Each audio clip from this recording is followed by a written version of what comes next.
Good morning, my dear listener. It's another bright morning, the beginning of a new week, Monday. Welcome to the Word of God in Hebrews 6 and verses 13. It says, When God made his promise to Abraham, since there was no one greater for him to swear by, he swore by himself. 14. Saying, I will surely bless you and give you many descendants. 15. And so, after waiting patiently, Abraham received what was promised. My dear listener, this morning, our dear Lord is reminding us that his promises are for sure and real.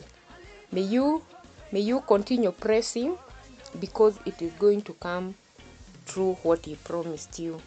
Let us pray.